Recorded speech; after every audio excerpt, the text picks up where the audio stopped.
Welcome to The Explainer. Today, we're diving into a story that honestly reads straight out of a modern digital thriller, except it's 100% real. Now, I want you to put yourself in a very specific set of shoes. You're the creator. You built this hidden, shadowy corner of the internet from the ground up. You really thought you were calling the shots. But as we're going to see, creating something doesn't always mean you control it. So let's trace the architecture of this underground network and find out exactly how a simple little experiment morphed into something completely unrecognizable. At first, this network was incredibly tiny. The core philosophy was as simple as it gets. No logo, no names, no rules.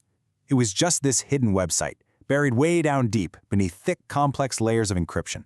Basically, a space for anonymous users to trade the kind of info that the surface-level internet was never, ever supposed to see. You built it as an experiment, right? Just to see if you could pull it off. There were no grand master plans for some criminal empire. Nope. It was just a small, secure, digital room where people could speak without an identity. But here's the thing, a room with absolutely zero rules, that's going to quickly attract a very specific crowd. Just look at the early traffic that started hitting your servers. Hackers caught on, and they started using the infrastructure to sell millions of stolen accounts. We're talking stolen passwords, sensitive government leaks, totally unregulated black market deals, the whole shebang. And with that traffic, well, the money starts pouring in. Cryptocurrency floods through the system with such crazy volume and velocity, it's moving way faster than your team can even track. The scale is shifting, and it's shifting fast. Section 1. Rapid and Dark Expansion. Literally every single week, the network is getting darker. It's fundamentally changing, shifting from this geeky hacker's playground into a highly organized, massively lucrative ecosystem. The users aren't just solo hackers trading passwords anymore. Look who moves in next: cartels, mercenaries, political extremists. We've got highly organized, incredibly dangerous factions operating their entire enterprises right there on your servers. And they're all tucked safely away behind those anonymous usernames and encrypted messages you designed. Your little experiment? Yeah, it's become a safe haven for some of the worst real-world operations out there. Section 2. The Illusion of Control. Panic starts to set in. You look at this absolute monster you've created and you think, hey, I can step in. I'm the authority here. I can clean this up. Okay, let's dive into this failing moderation loop because, guys, this is where the network truly beats its creator. You start banning violent users. You actively remove dangerous groups and try to shut down their operations. But it's totally futile. Every single time you shut one operation down, boom, 3 more pop right up in its place. The network is just too powerful now. It's too profitable. The financial incentives are so massive that people would literally kill to control their piece of the pie. You are trying to put out a roaring forest fire with a tiny glass of water. And then comes the moment that changes absolutely everything.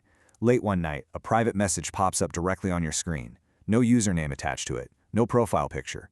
Just one chilling, impossible sentence. We know who you are. Section 3. Paranoia and Real Threats. When you read those words, your chest just instantly tightens up. The fundamental rule of this whole system, the absolute foundation of your personal safety, is completely shattered. Nobody was supposed to know your identity. So you immediately slam the computer shut and bolt from your apartment. But outside, just across the street from your building, there's a black SUV parked in the shadows, engine running, lights off. The digital threat has suddenly, violently breached the real world. That is the exact moment the paranoia fully consumes you. Suddenly, every notification on your phone feels like a threat. You completely stop sleeping. You're forced to change your physical location every single night just to feel a tiny shred of safety. You're literally on the run from the very people who live inside your creation. Think about the timeline of this escalation, just to really grasp the speed of this nightmare. Back in year 1, this was just a tiny, encrypted experiment. But the truly terrifying reality here is that the network just keeps growing, and it's doing it completely without you. You're out there on the run, totally unable to manage it, and yet by year 2, your platform has evolved into one of the absolute largest hidden systems on the entire internet. It's even earned a name. People are calling it the Underground. And think about the sheer scale of the audience this platform commands now. This isn't some secret little club anymore. It's a massive global phenomenon. It's being actively and secretly monitored by world governments. It's being hunted and obsessively analyzed by journalists desperately trying to uncover its secrets. And it is absolutely worshipped by hackers all across the globe. You basically built a god for the digital underworld, and its followers are legion. Then the disappearances start. The violence isn't just implied anymore. One of your moderators just straight up vanishes after leaking some internal data. Gone. Then another administrator is found dead in a hotel room under highly suspicious circumstances. Your remaining admins, they stop talking normally. Every single person on the inside becomes deeply, deeply paranoid because they're all realizing the exact same terrifying truth.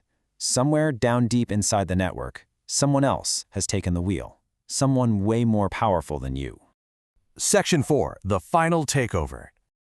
Picture this. You're in your control center. You are the architect, the guy with the master keys, desperately trying to pull the plug on this nightmare before it takes you down too. And then, one night, every single screen suddenly goes pitch black. The familiar glow of the monitors, gone. And then slowly, agonizingly, a message types itself across the dark screens. Ownership transferred. Panic hits you like a truck. You're scrambling, trying to initiate a total system shutdown, typing frantically, but the system just spits back 2 words: access denied. You built this entire network yourself, from the very first line of code, but somehow, impossibly, your authority doesn't exist anymore. Then, another line slowly appears on the screen right beneath the first. It reads, "You were only the founder." In that exact moment, for the very first time since you launched the Underground, this absolutely cold reality washes over you. You realize that the network was never really yours to begin with. And this brilliantly illustrates the ultimate terrifying paradigm shift laid out in the source material. Look at the reality of what's happening here. On one side, you have the founder. That's you. Your authority is completely erased, you're locked out of your own system, and you're hiding in the real world. On the other side, you have the Underground itself. It had evolved into something else entirely. It had literally become a living, breathing entity just watching from the servers, and it is now fully, undeniably in the driver's seat. Which leaves us with one final, deeply unsettling thought to wrap up this explainer. The network has absorbed your power. It's moved way beyond its origins as that tiny little encrypted experiment, and it's morphed into a self-sustaining beast. It simply doesn't need its architect anymore. So, ask yourself, when your creation no longer needs you, what exactly does it do with you? Thank you guys so much for exploring this dark, fascinating architecture with me.